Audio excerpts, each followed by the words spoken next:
Bom, bom, primeira coisa, pessoal, vocês viram que ontem eu postei no grupo de sala a lista de chamada definitiva. Não sei se todo mundo teve a curiosidade de abrir e olhar, mas é importante que vocês visitem esse arquivo para que vocês vejam o número da chamada de vocês, que é realmente o número que vai acompanhar vocês até o fim do ano. Agora não muda mais, tá bom? Então, quem não olhou ainda, vai lá depois e dá uma conferida, tá? E daqui a pouquinho também eu já faço a chamada da aula de hoje. Bom, primeira parte, as cobranças, vamos dizer assim. Não, vou mudar, vou passar para o recado e depois a cobrança. Não sei se vocês observaram, a dona Tânia ontem postou no fim do dia informações sobre a eleição do líder de turma. Vocês chegaram? Alguém teve a curiosidade de abrir e ler o que a dona Tânia colocou lá? Eu dei uma olhada só por cima. Mas... Eu também. Eu também. Uhum. Então, assim, gente, é só, na verdade, para reforçar para vocês. Vocês são alunos do 9º ano, vocês já conhecem um pouco da dinâmica do líder de sala, vocês sabem, do líder de turma, né? Vocês sabem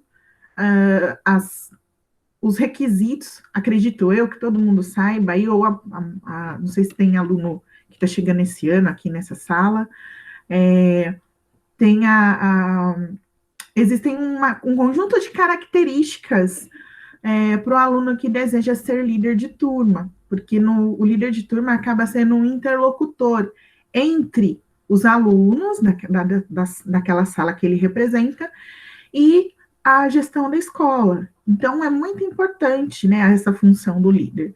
Então, eu só estou, na verdade, aqui dando essa reforçada, e quem pensa, quem se interessa em se candidatar, é importante que vocês façam, né, deem uma olhada naquele materialzinho que a dona Tânia mandou.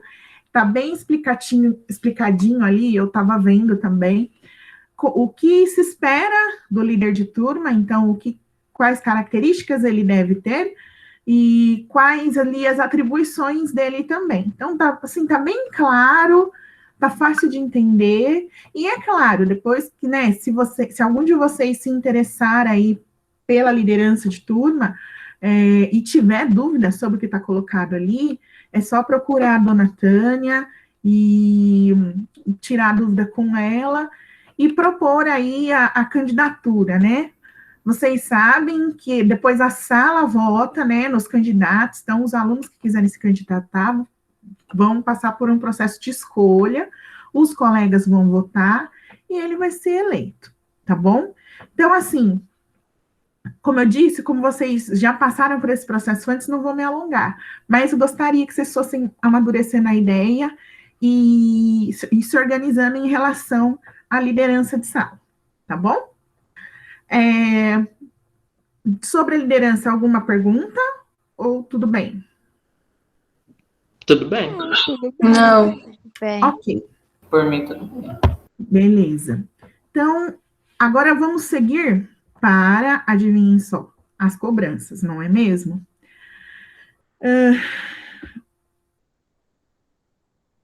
Bom, vou compartilhar aqui a minha telinha do sala de aula, né, para poder conversar com vocês.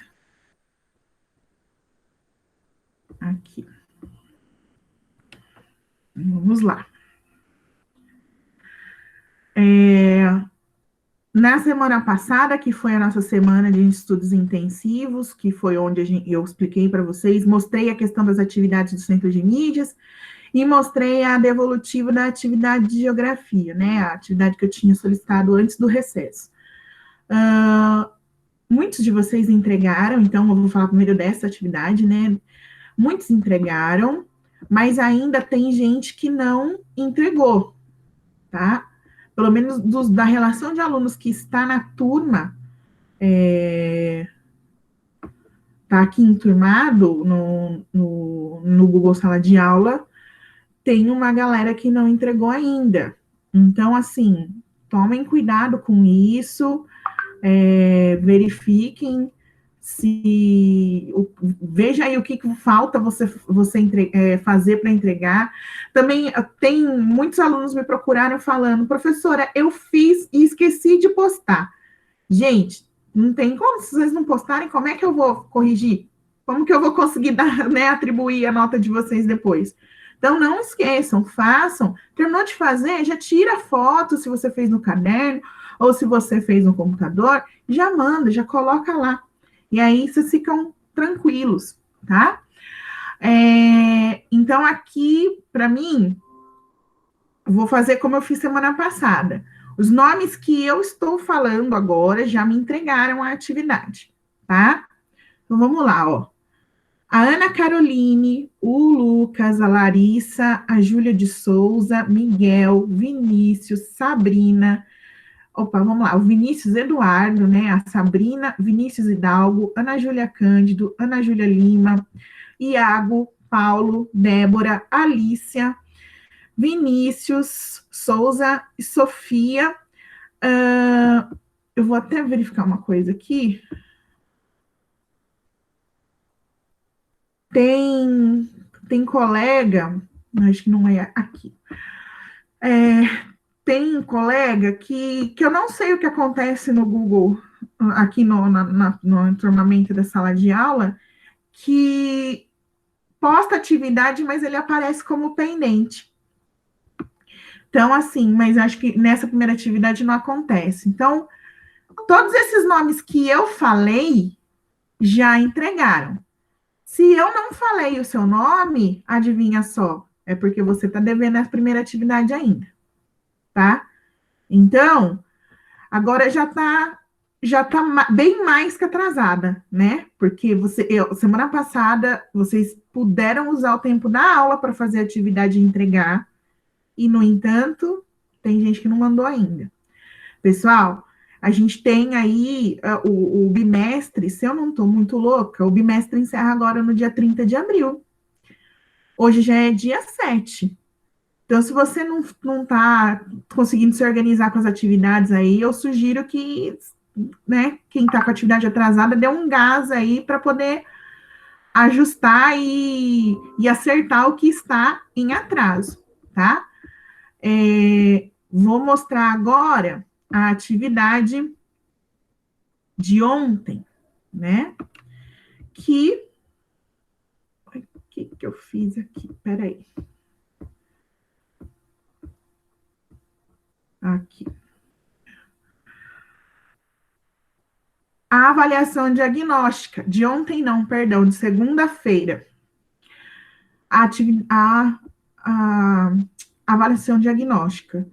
Então, vejam, de novo, poucos alunos entregaram. Ainda tem aí aqui, que aparece para mim direto, 12 alunos que não entregaram ainda.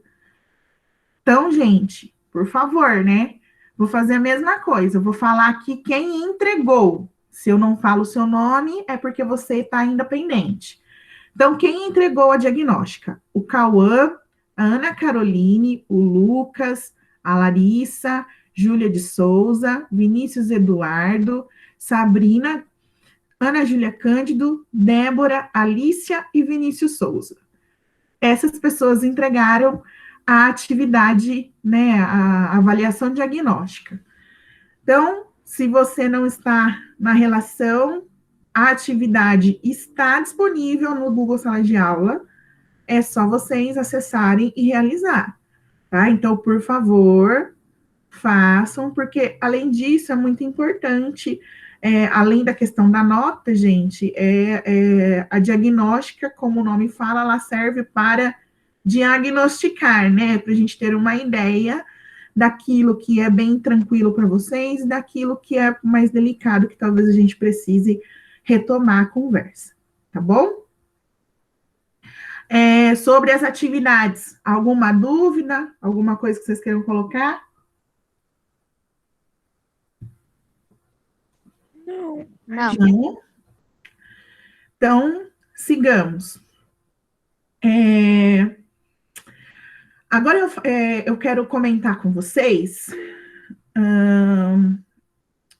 Tudo bem, Paulo, não tem problema. A gente está refém dessas. A gente é refém das tecnologias, né? E tem dias que elas não estão a fim de ajudar a gente. Acontece. Eu falei para vocês que agora a gente vai. Eu queria comentar um assunto, uma atualidade com vocês, uma coisa que eu vi recentemente e procurei algumas notícias para mostrar para vocês, que tem a ver com o que a gente está conversando, com alguns assuntos que apareceram ontem, segunda, na diagnóstica, e que a gente vai começar a falar agora, porque antes do recesso, a gente já tinha começado a falar das características naturais da Europa, e o próximo assunto era a população. E aí eu tinha dito para vocês que a gente ia fazer a retomada e rever alguns conceitos da demografia que vocês estudaram ano passado. Tá, toda essa conversa para quê? Eu tinha ouvido no noticiário que, pela primeira vez na história, o Brasil poderia apresentar taxas de mortalidade maiores que a taxa de natalidade. O que isso significa? Que a gente está caminhando para um cenário onde morre mais gente do que nasce. E quando eu ouvi isso no noticiário, me chamou muita atenção. Eu falei, gente, a gente realmente não, a gente não viveu esse cenário ainda, né? Na transição demográfica que a gente vive, não, a gente não chegou nessa situação. Aqui, como a gente não começou a falar ainda, eu acho que eu não cheguei a comentar, mas países da Europa, por exemplo, já vivenciam essa realidade onde morre mais gente do que nasce, e aí, quando a gente tem esse cenário, a gente acaba tendo o que se chama do crescimento negativo da população, né? Ana, pode falar, você levantou a mão. Professora, a senhora já falou, já. Falou até da França, que os franceses não querem, que vai migrar Então, deles, que está acabando a população. maravilha. Então, que bom, já adiantei essa parte. Então, olha só, esse cenário é comum em países da Europa. Nunca tinha acontecido no Brasil. E agora, no início deste mês, começaram a surgir ali alguns indicadores que estão mostrando que nós estamos caminhando para isso, devido, né, infelizmente, devido ao descontrole da pandemia e o número crescente de óbitos que a gente tem todos os dias. De novo, não sei o quanto vocês têm acompanhado as notícias, mas ontem mesmo o Brasil registrou em 24 horas mais de 4 mil mortes. E, gente, é muita gente morrendo num dia. Isso não é natural, esse número de mortes diariamente. Todo dia alguém morre, é verdade. Mas na normalidade, sem uma doença circulando, como a gente tem observado o que está acontecendo, esse número de mortes é um número muito reduzido. Um pouco mais de 4 mil pessoas, nós estamos falando de municípios que, por exemplo, aqui no estado de São Paulo, a gente tem um município que não tem 5 mil habitantes. A gente está quase falando de cidades pequenas que estão desaparecendo num dia. Então, assim, é um número muito grande. E aí, o que eu fiz? Eu separei algumas notícias para mostrar para vocês desses indicadores, tá? A gente já tem um estado brasileiro que já está com esse cenário, que é o Rio Grande do Sul. O Rio Grande do Sul já inverteu a sua condição. Eles já estão, infelizmente, está morrendo mais gente do que nascendo no Rio Grande do Sul. Então, se isso continuar por muito tempo, a gente vai começar a observar uma tendência da diminuição da população do Rio Grande do Sul. Então, assim, eu não sei se vocês chegaram a ver alguma coisa a respeito disso, vocês viram ou não? Isso é novidade que eu estou contando. Do Rio Grande do Sul, não. Tá. Então, como eu disse, eu vou mostrar para vocês alguns lugares. Como é que a gente obtém esses dados? Eu também vou mostrar o site onde a gente obtém, onde tem essas informações, que é o portal da transparência dos registros civis. Então, as informações que vão para o cartório, porque quando um bebê nasce, a gente vai lá e registra o bebê, certo? Então, tem lá o registro da criança. E quando uma pessoa morre, a gente também precisa ir para o cartório para fazer o registro do óbito. Então, essas informações vêm desses registros, tá? De quantas, vamos dizer assim, quantas certidões de nascimento foram feitas e quantas certidões de óbito foram emitidas naquele período, tá? Vou compartilhar aqui algumas notícias com vocês, para que vocês vejam.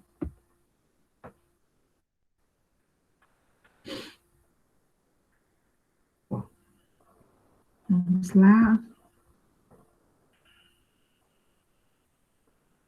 No início, ano passado, no início da pandemia, especulou-se, né, que talvez, dependendo de como essa doença se comportasse pelo mundo, que ela interferiria, sim, nas questões demográficas do planeta, que algumas regiões mudariam, né, o perfil populacional por conta disso. Uma das coisas que foi levantada naquele momento é que, pelo fato das pessoas ficarem em casa, talvez a gente observasse uma tendência de aumento dos nascimentos. Então, no primeiro momento, o que pensaram? As pessoas ficarão em casa, confinadas, sem poder sair, provavelmente daqui a algum tempo a gente vai observar um crescimento dos nascimentos. E, na verdade, não foi isso que aconteceu. Em diversos lugares do mundo, está existindo uma tendência da diminuição dos nascimentos. Então, ao contrário do que se imaginava, as pessoas estão tomando cuidado e evitando ter filhos, talvez pela incerteza da situação que a gente vive, e acompanhado disso, a gente está tendo essa tendência aí do aumento de mortes. A primeira notícia que eu quero mostrar para vocês é uma notícia da CNN Brasil, que foi, assim, publicada no dia 1º de abril, apesar de ser no 1º de abril, não é piadinha do dia da mentira, tá? É um professor, um neurocientista muito importante do Brasil, que é o professor Nicoleles, que trouxe essa questão para o debate, né? Então, para quem nunca viu, esse aqui é o professor Miguel Nicoleles, e traz aqui que o mês de março, então, o mês anterior, é o mês que a gente começou a identificar essa tendência de um número maior de mortes do que de nascimentos, tá? Então, nas condições normais, antes da pandemia, o que a gente observava? Que nasciam entre 200 e 230 mil crianças por mês no Brasil, certo? E morriam de 90 a 100 mil pessoas durante um mês no Brasil. Essa era a média. Então, se a gente pegar o quanto morreu e o quanto nasceu, sempre ficava positivo, sempre nascia mais gente do que morria, tá? No mês de março, a gente começou aí a enxergar que esse cenário estava mudando, de acordo com os registros, né? Então, assim, olha só. Em fevereiro de 2001, a gente teve 125 mil nascimentos e 121 mil mortes. Então, veja só, antes da pandemia, vamos fazer uma conta grosseira aqui. Antes da pandemia, a gente tinha, 230 mil nascimentos e 100 mil mortes. 230 menos 100 dá quanto, gente? 230 menos 100? 130 mil. 130 mil. Então, se nascesse 230 mil crianças e morressem 100 mil pessoas, a gente ainda ficava com 130 mil nascimentos. Então, né, descontando aí os óbitos, a gente ficava andando com 130 mil pessoas a mais na população. Em fevereiro de 2021, essa diferença caiu de 100 mil, de 130 mil para 4 mil, porque nasceu 125 mil e morreu 121. Vocês percebem a diferença? É bem diferente, de 130 mil para 4 mil. E o que a gente tem observado é que existe uma tendência de que isso aumente. De acordo aí, como eu disse, baseados nos registros de nascimento e nos registros de óbito, tá? Bom, então aqui é essa primeira ideia. Deixa eu mostrar para vocês, ou compartilhar outra notícia, que estão onde a gente vê a questão do Rio Grande do Sul. Ó, aqui é uma outra notícia com esse título. Ó, o número de óbitos pode mudar a situação demográfica no Brasil. Então, é isso que eu estou falando, a questão do perfil aí da população brasileira, tá? E isso tá acontecendo pelo menos em 7 estados no Brasil. São Paulo está entre esses 7 estados. E o Rio Grande do Sul é o primeiro que já apresentou o maior número de mortes do que de nascimentos. Ó, no mês de março, o estado do Rio Grande do Sul teve 15.736 mortes, enquanto teve apenas 11.921 nascimentos. Então, veja, aquela diferença lá de 4 mil, aqui é mais ou menos 4 mil também, só que 4 mil mortes. Então, aqui eles já passaram. E existe a chance, como tem outros estados, São Paulo está se aproximando muito desse número, tá? Ó, São Paulo e o Rio de Janeiro tem tendência de que isso aconteça também. Só em São Paulo, ontem, morreu aproximadamente, acho que cerca de 1.200 pessoas em 24 horas. Então, esse número, se as coisas não mudarem, esse número tende a se conservar e tende a chegar nesse ponto de ultrapassar também, que morre mais gente do que nasce. Gente, até agora, do que eu estou comentando com vocês, tudo bem? Tem alguma pergunta? Vocês estão entendendo o que eu quero dizer? Estou entendendo. Sim. Beleza. Agora eu vou para uma outra notícia que saiu em janeiro na Veja, que ainda não estava falando especificamente do Brasil, mas de uma tendência mundial, que aí vai de encontro com aquilo que eu falei no início, que lá, em março de 2020, quando as pessoas começaram a ficar mais em casa, né, e ter as restrições de circulação, imaginava-se que a gente ia ter aí uma explosão de nascimentos pelo mundo. Mas, na verdade, o que foi observado desde o início da pandemia até agora foi uma queda dos nascimentos, tá? Então, aqui a matéria da Veja chama, né, déficit de bebês, o declive dos índices de natalidade em tempos de pandemia. Então, imaginava-se que a gente ia viver um baby boom, que é uma expressão que a gente utiliza para falar dos nascimentos do pós-Segunda Guerra Mundial. Só um minutinho, gente.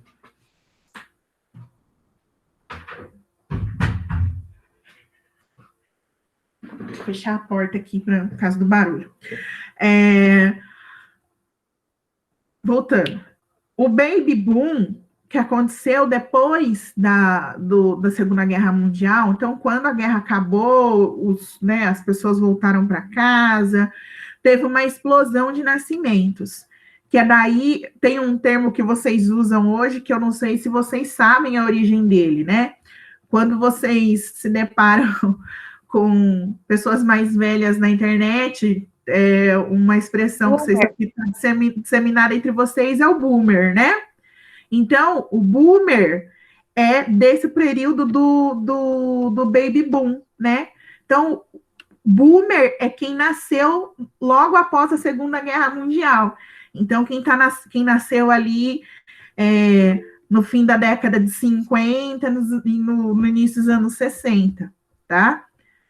Não, nos anos 60 não, é na década de 50, porque a Segunda Guerra termina em 45. Então, os bebês que nasceram nesse período, perdão, são, de fato, os boomers, tá?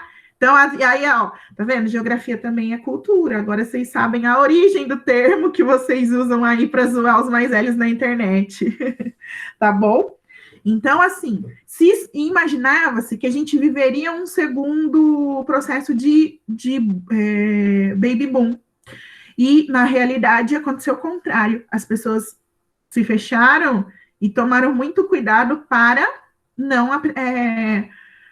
não terem filhos nesse período. Então, vamos lá, ó. Aqui, essa matéria da Veja eu gostaria de mostrar, porque ele trouxe alguns gráficos e trouxe uma informação muito importante também em relação a um país que já apresenta essa queda na natalidade e o aumento da mortalidade, ou seja, o crescimento negativo da população. Essa situação que a gente está vivendo, né, a gente esperou o baby boom, mas o baby boom não aconteceu. Então, o que aconteceu foi o baby bust, que, na verdade, o bust aqui é derrocada, né?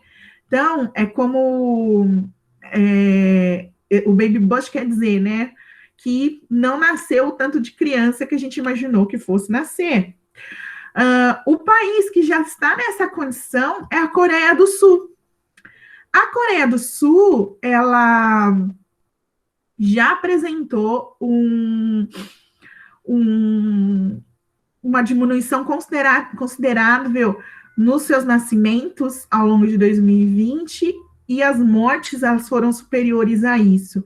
E olhem que a Coreia do Sul foi um dos países que teve um protocolo de combater a Covid muito significativo. Eles fizeram testagem em massa, isolaram as pessoas, agiram com rapidez, e mesmo agindo com toda essa rapidez, eles ainda tiveram essa situação de diminuir os nascimentos em detrimento do aumento de mortes.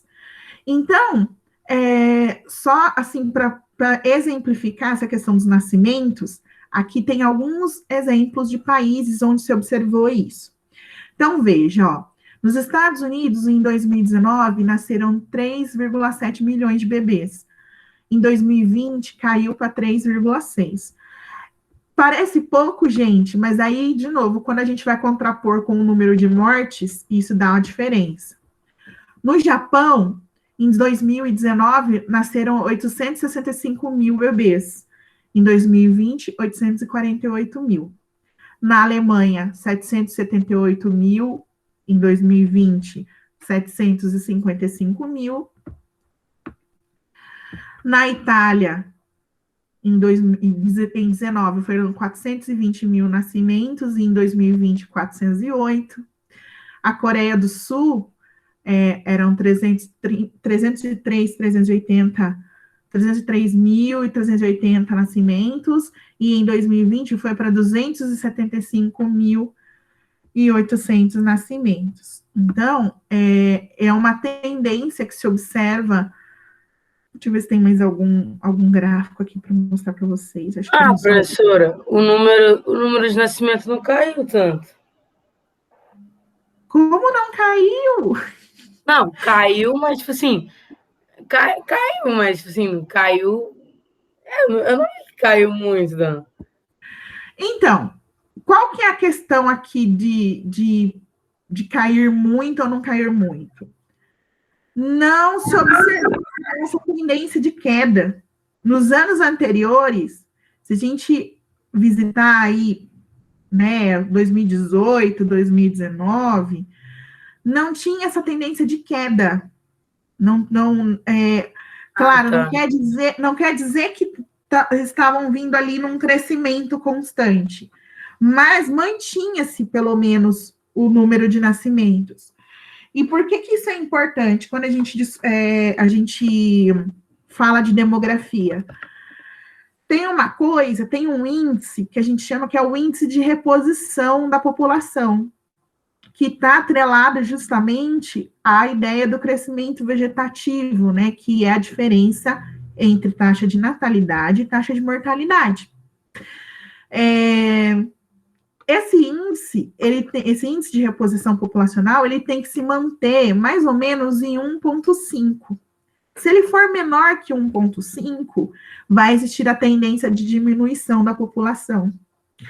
Então, todos esses países que apresentaram queda nos nascimentos correm o risco dessa queda nesse primeiro ano ser uma tendência, justamente porque as pessoas estão racionalizando essa questão. Como é que a gente não sabe, o nosso futuro é um pouco incerto, a gente não sabe como serão os próximos meses, os próximos anos, né, enquanto a gente não conseguir controlar essa doença. E as pessoas estão sendo um pouco mais prudentes na hora de pensar em trazer outro ser vivo para o planeta. Então, se isso é num lugar só, por exemplo, se a gente tivesse observado isso só lá na Coreia do Sul, a gente podia... é específico do lugar, é cultural, mas a gente observa uma tendência em vários países. Então, isso, para os estudos de população, é um sinalzinho para a gente ficar alerta, né? Para prestar atenção nos desdobramentos. Entendeu? Então, eu entendi quando você falou que parece pouco, que não tem muita diferença de um ano para o outro, que nem se a gente pegar os Estados Unidos, a diferença é de 100 mil nascimentos. Mas, quando a gente faz os demais cálculos, e principalmente esse de chegar na taxa de reposição, é que a gente começa a encontrar os possíveis problemas. Tá bom? Não sei se melhorou um pouquinho a ideia, mas essa, na verdade, para o demógrafo, para quem estuda a população, é importante prestar atenção nas tendências. Se para o ano que vem, por exemplo, se no início de 2021 a gente juntar os dados e não tiver mudado, ou se tiver mantido esse número desse ano, ou se voltou a crescer um pouquinho, tudo bem, foi uma coisa pontual de 2021. Mas se no início de 2022 a gente olhar esses mesmos dados e continuar observando uma queda, então isso demonstra uma questão de comportamento também dentro do campo da reprodução, né? Do comportamento aí da reprodução humana. Tá? Beleza, gente, até aqui? Sim. Sim. Sim. Deixa eu ver aqui, a Ana Júlia colocou Coreia, conhecido como RPG, ou País do JK Dark. Bom, olha, eu não sou boomer, tá? Porque eu não nasci depois da Segunda Guerra. Mas, Ana Júlia, se você quiser explicar isso, porque eu não entendi nada, eu só sei do K-pop mesmo. Inclusive, do quanto inclusive, do quanto o K-pop é uma indústria lucrativa na Coreia do Sul. A gente vai, quando a gente for estudar a Ásia, países da Ásia, a gente vai falar um pouquinho do K-pop. Tá bom? Beleza, entendi. Deixa eu ver, que tem mais 2 páginas que eu queria mostrar para vocês. Tem uma falando de Campinas. Especificamente, achei bacana que eu consegui achar uma coisa da nossa cidade. Em Campinas, observou-se uma queda de 18% na taxa de natalidade.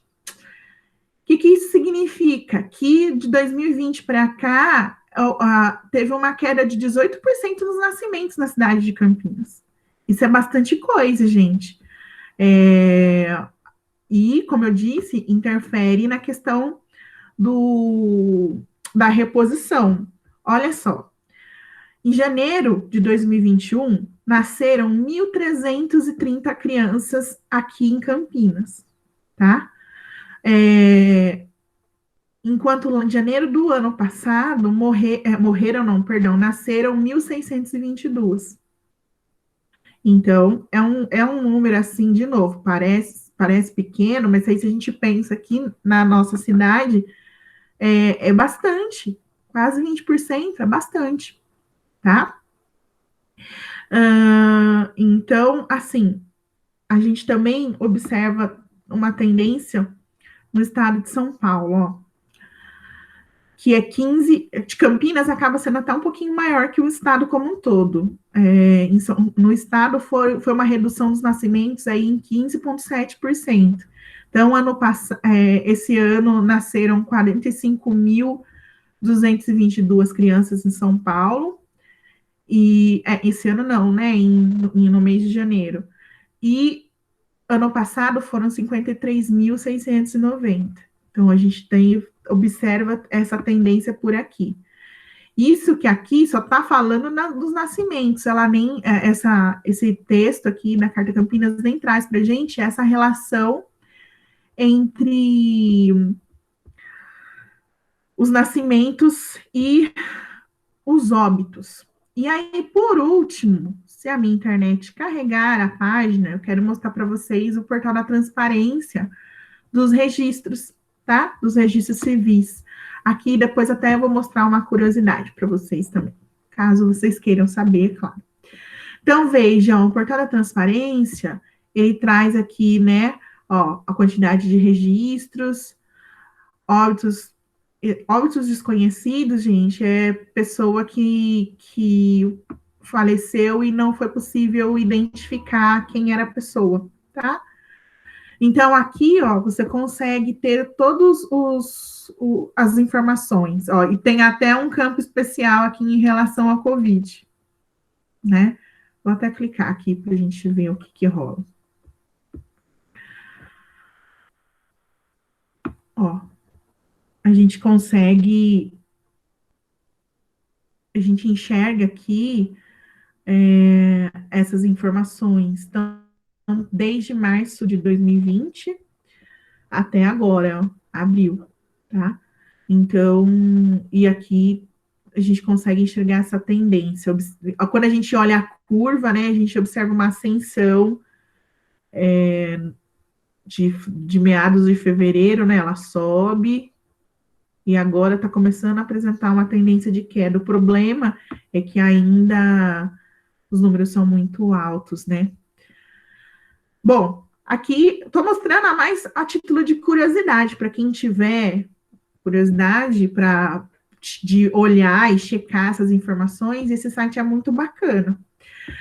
E aí aqui, só para a gente ir encerrando e para título de conhecimento, o Portal da Transparência traz uma lista dos 50 nomes que são mais escolhidos para registrar os bebês.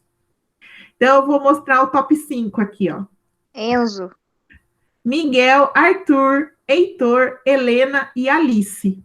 Miguel, olha só, Miguel é o nome mais registrado Miguel. ultimamente, né? Mas veja, são nomes bem comuns mesmo. Cecília, Maria Cecília, Benício.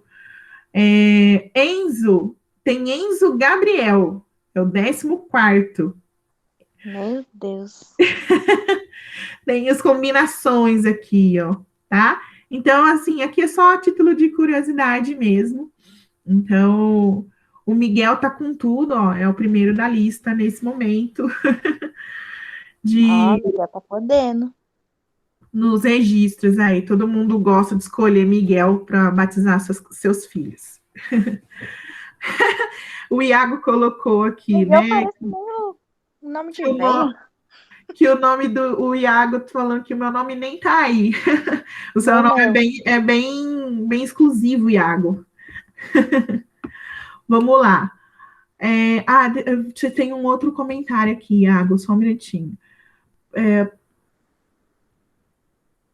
Olha, interessante que você colocou, Iago. Ó, professora, se for para pensar, agora as pessoas não vão poder dizer que existem 7 bilhões de pessoas no mundo por conta das mortes da Covid. Esse número ele vai mudar.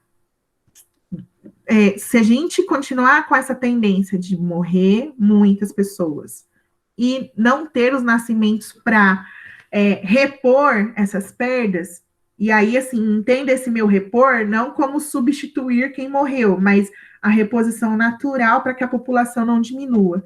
Se isso continuar assim, nós vamos observar, assim, uma diminuição do total mundial da população, né? E a gente já começa a identificar em algumas localidades específicas, como eu falei, na Coreia do Sul já aconteceu, e a gente está começando a observar essa tendência aqui dentro do Brasil também, tá?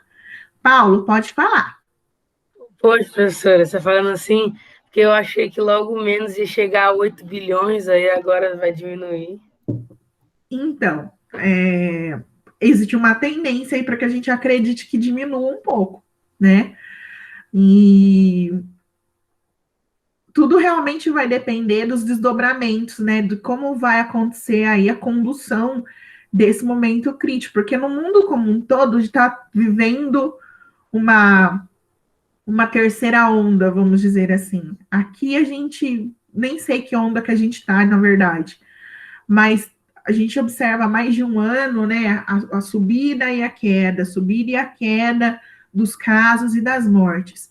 Enquanto a gente não conseguir achar um controle para isso, esse número realmente da população tá sujeito aí a não crescer, né, e diminuir, na verdade, né? Se a gente continuar que nem como os números que estão ocorrendo aqui no Brasil, eu acredito, hoje é quarta-feira, gente, eu acredito que o fim dessa semana nós vamos bater os 400 mil mortos. Ontem, a gente chegou em um pouco mais de 337 mil mortos no Brasil. Galera, tem país que não tem isso de população. Então, assim, muita gente, infelizmente, perdendo suas vidas. E, obviamente, que isso vai interferir nas estruturas das populações pelo mundo, tá? Paulo, pode falar. Não, pode deixar, esqueci de abaixar aqui. Ah, tá bom. Ó, o Vinícius perguntou aqui no chat, né? 8 bilhões de pessoas é bom? Aqui a gente pode até abrir para um outro debate, porque tem as questões da nossa presença no planeta. O ser humano, infelizmente, não conseguiu achar um caminho para viver em harmonia com o planeta. E, geologicamente falando, né, quando a gente olha a história da Terra e os grandes eventos de extinção de outras espécies, a gente pode entender isso como momentos em que a Terra estava se livrando daquilo que estava fazendo mal para ela. Então, 8 bilhões de pessoas é bom se a gente for pensar do ponto de vista de como a gente usa e consome os recursos naturais? Não é, não. Porque a nossa presença é uma presença, como eu posso dizer, uma presença predatória. Nós somos predadores, tá? Então, é um negócio que a gente pode, né, a gente vai conversar ainda esse ano, e até uma coisa para pensar. Será que essa doença que surgiu agora já não é um tipo de resposta do planeta para tentar se recuperar e tentar se livrar daquilo que está fazendo mal para o planeta? Menos é pior, porque, assim, aí daqui muitos anos, assim, só vai diminuindo, aí, assim, depois tem a extinção, mas vai demorar, mas vai ter. Aí, se tiver mais... Não, mas tendo muito ou pouco vai ser a mesma coisa, Paulo. Não faz sentido isso. Então, na verdade, o que rola é o seguinte, a gente observa tendências diferentes em locais diferentes do planeta, né? Existem países com a tendência de diminuição, enquanto isso tem lugar que não para de nascer gente. Então, isso meio que equilibra as coisas, vamos dizer assim. E não, pensando do ponto de vista dos recursos naturais, de como a gente se relaciona com o planeta, para o planeta não é bom ter tanta gente aqui, não. Não é, tá? E mesmo para a nossa existência, como a gente depende dos recursos, enquanto mais gente tiver, mais pressão a gente faz sobre o planeta. Tá bom? A Ana Júlia colocou aqui no comentário, eu vou só ler esses comentários para a gente encerrar, tá? O Iago colocou antes. Acho que não seria bom por conta da comida que vai diminuir e vai gastar cada vez mais água, etc. É a ideia do recurso natural. Separados, a Ana Júlia Lima. Separados, o ser humano meio que é inútil ou insignificante. Nossa. Mas se todos se juntarem, ou a maioria ficar unida para o bem, é bom, faria uma enorme diferença. O problema, Ana Júlia, não sei se é assim que vocês enxergam também, mas eu tenho visto tá difícil de juntar a maioria para o bem. Então, no fim das contas, o nosso resultado acaba sendo meio terrível, né? O Iago aqui complementa com essa ideia, né, da falta dos recursos, e o Vinícius trouxe aqui, né? O planeta é igual ao Thanos, só fazer um genocídio que resolve. A gente pode retomar essa discussão num outro momento, tá, gente? Que é bem interessante, sim, para pensar quando a gente olha para o histórico da Terra, tá bom? Parece quando todo mundo se juntou lá naquele protesto do cara lá, eu não lembro o nome dele, de Vidas Negras Importam. Sim. Aí se juntaram para o bem e eu acho que fez uma grande diferença. Sim. Mas o que eu quis dizer, na verdade, assim, Ana Júlia, a gente observa muito mais ações negativas do que positivas, né? E aí, nisso que, vou falar por mim, eu às vezes desacredito um pouco da humanidade por isso, porque a gente, infelizmente, observa essa tendência de que é mais fácil cada um cuidar por si. Não é que a gente se junta para fazer o mal, mas existe um individualismo, né? Eu estou preocupada com o meu umbigo. Se tiver tudo bem comigo, beleza, não me importo com o outro. E isso acaba gerando os aspectos negativos. Porque eu concordo, quando a gente se junta por uma causa, geralmente isso dá muito certo, né? Então, gente, eu já passei 5 minutos do fim da aula. Me perdoem por isso. Eu vou interromper aqui a gravação. Eu agradeço a presença de todo mundo.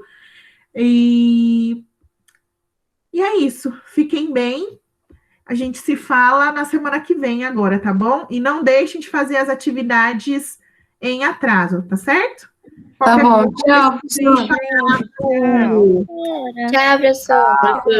Tchau, gente. Fiquem bem. Tchau.